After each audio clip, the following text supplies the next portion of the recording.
कृष्ण रूप में आए। यही प्रश्नी और सतपा देवकी वसुदेव बने। देवकी वसुदेव के रूप में इन्होंने जन्म लिया और भगवान उनके पुत्र बनकर के आए। दूसरा जन्म तो कश्यप और अदिति। कश्यप अदिति ने भी भगवान के लिए आराधना की थी और इसीलिए भगवान उनके यहाँ उपेंद्र अर्थात वामन बनकर के आए। और तीसरा यही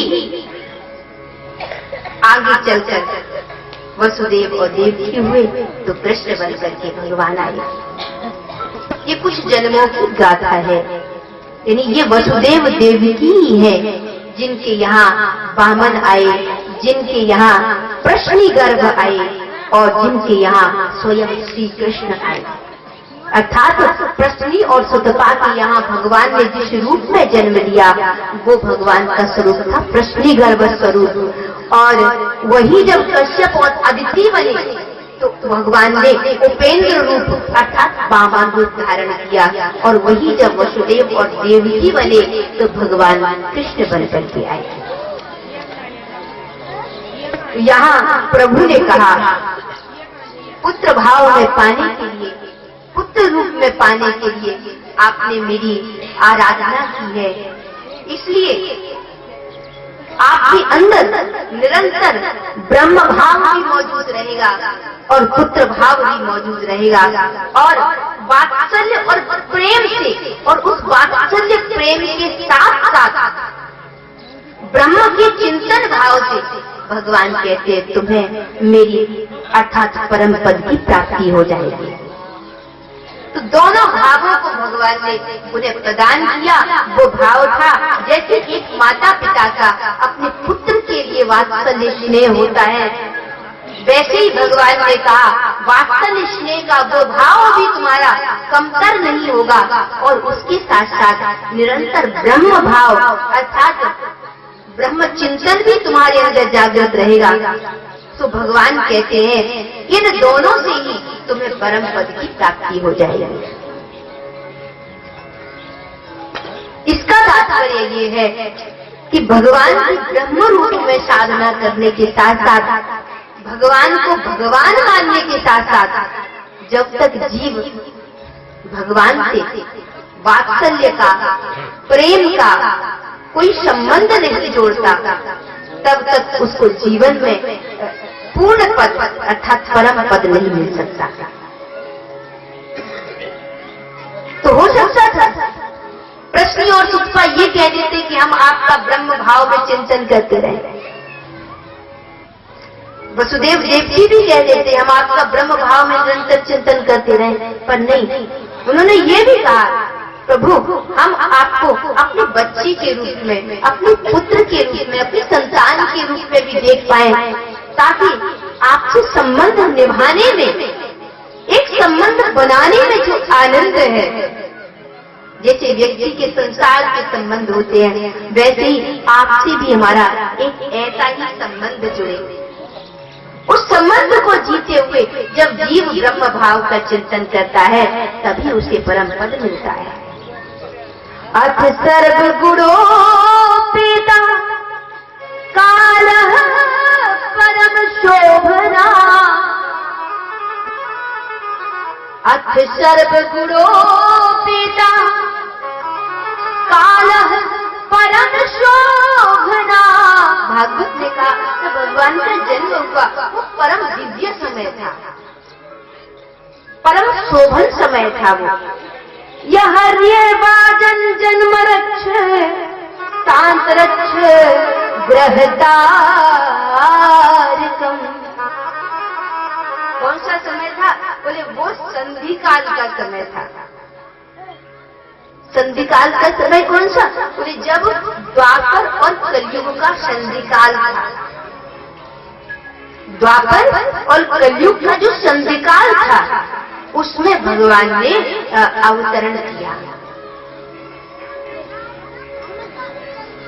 इसके साथ साथ अगर आप सूर्यवंश को ले तो सूर्यवंश में जब भगवान आए राम बन करके, तो वो दिन का समय था, और जब भगवान कृष्ण आए तो वो समय कौन सा था? वो रात्रि का समय था। और वो रात्रि कौन सी रात्रि थी? बोले वो ऋषि रात्रि थी। वो रात्रि जिसे योगियों ने अपने लिए चुना है, वो रात्रि है। और अगर संधि की चर्चा की जाए, संधि की, संध्या काल अर्थात संधि काल, और ये योगियों का समय होता है।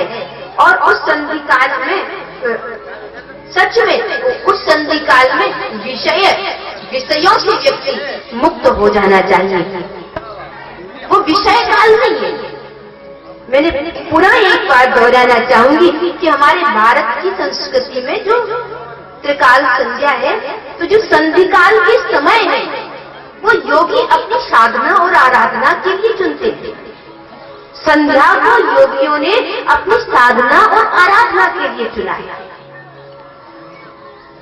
और भगवान भी यही कहते हैं कि चित्त वृत्ति में जब विषयों से विमुक्ति हो जाती है, उस संधि काल में भगवान कहते मेरा अवतरण होता है, उस समय में आता हूं।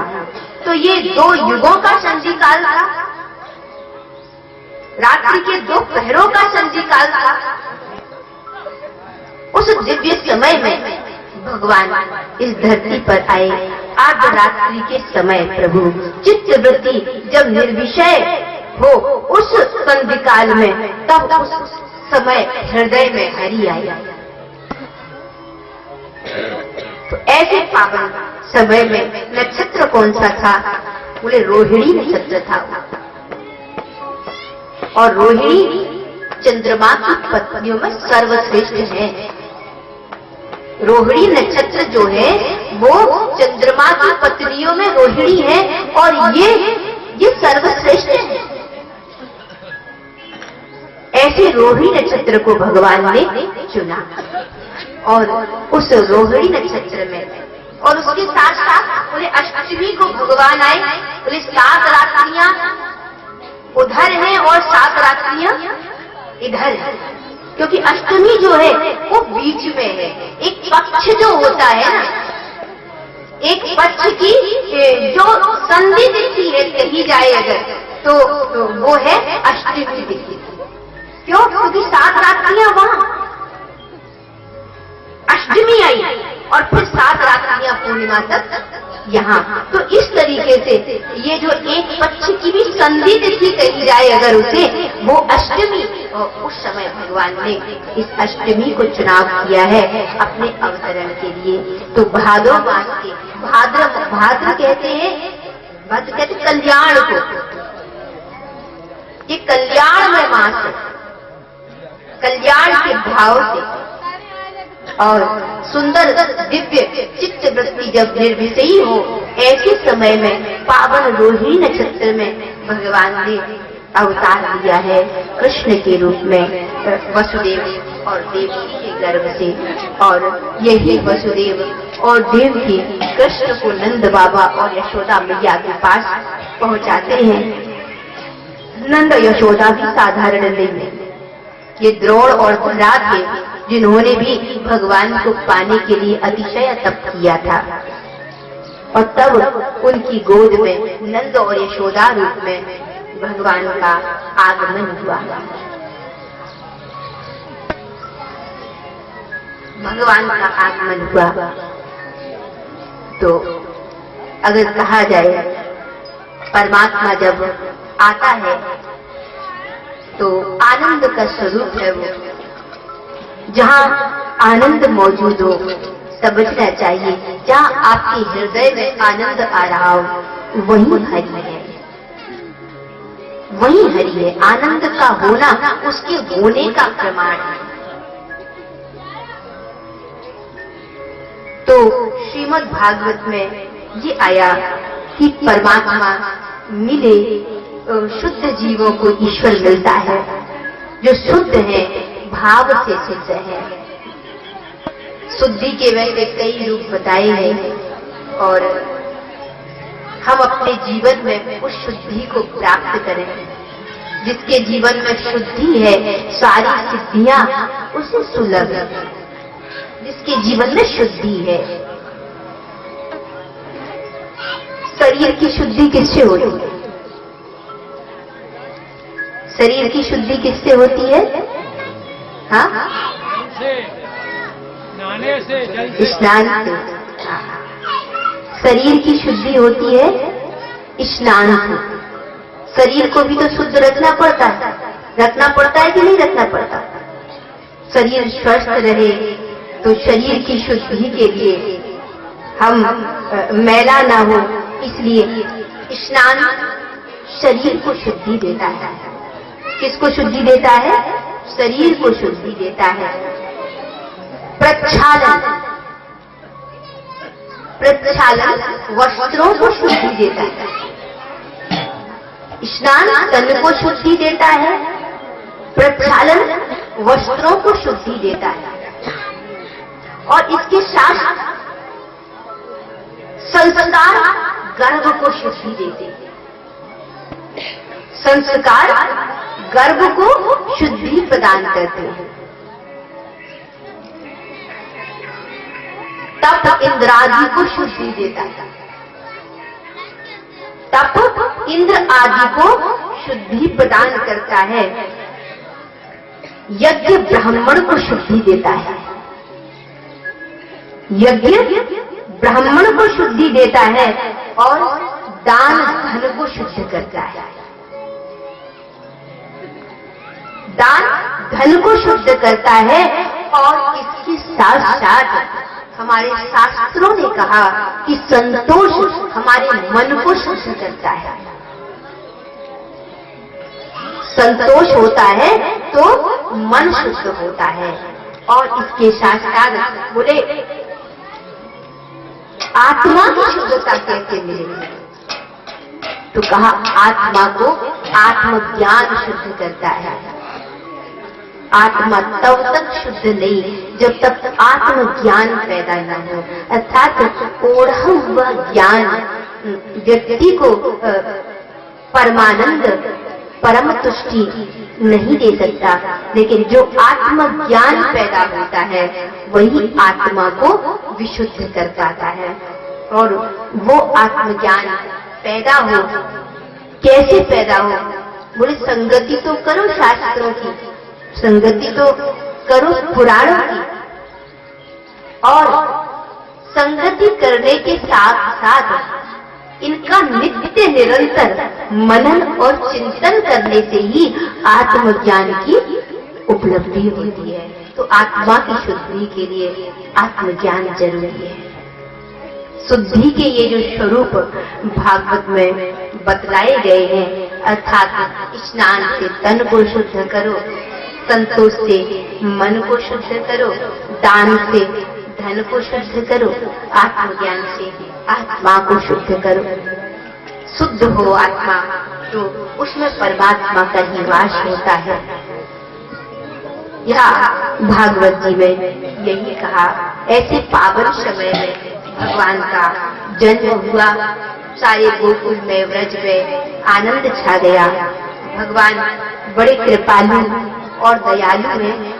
सारे ब्रजवासी प्रभु बाल्यावस्था, प्रभु का जो बाल लीलाएं हैं, प्रभु के जो बालक स्वरूप है, वो समस्त सिद्धियों को देने वाला है, सारी सिद्धियों को प्रदान करने वाला है।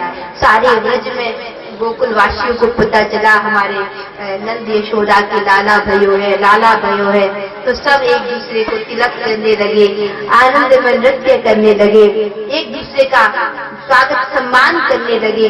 बलिहारी जाते हैं, दौड़ दौड़ कर नंद बाबा यशोदा के महल की ओर जाते हैं और बिना कोई रोक टोक के भक्ति स्वरूपा ब्रज बालिनियां ब्रज की गोपांगनाएं वो बिना किसी रोक टोक के प्रवेश करके चली जा रही हैं और नन्हे से बाल कृष्णलाल की बलैया लेती हैं, आरती उतारती हैं, मंगल गीत गाती हैं, बधाई गाती हैं और इतने आनंद में है।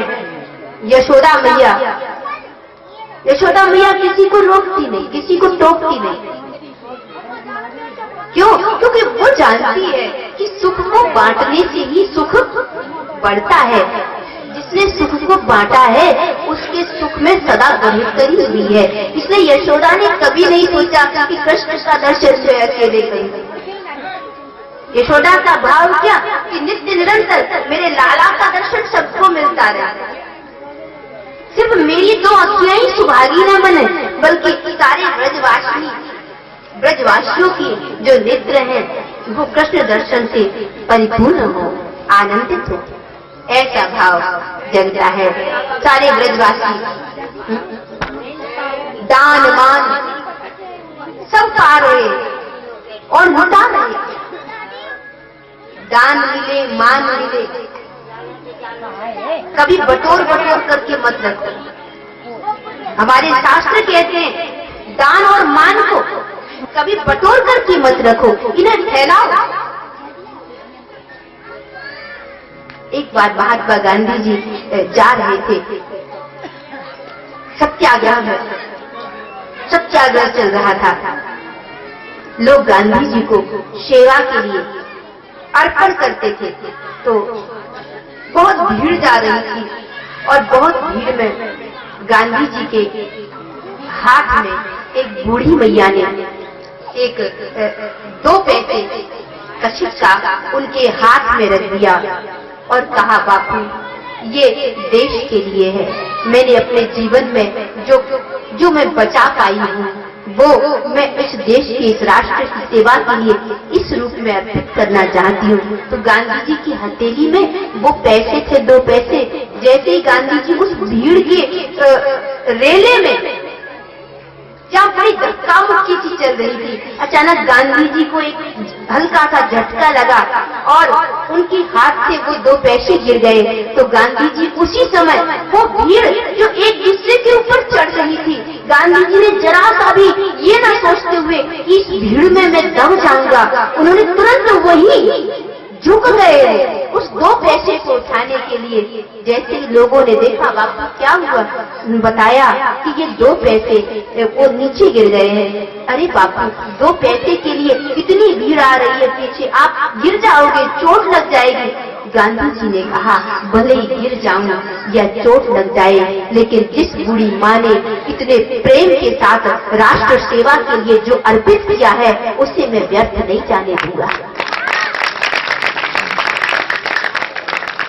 ये उसके सारे जीवन की संपदा थी। भले ही वो 2 पैसे हो, लेकिन उसके जीवन की संपदा थी।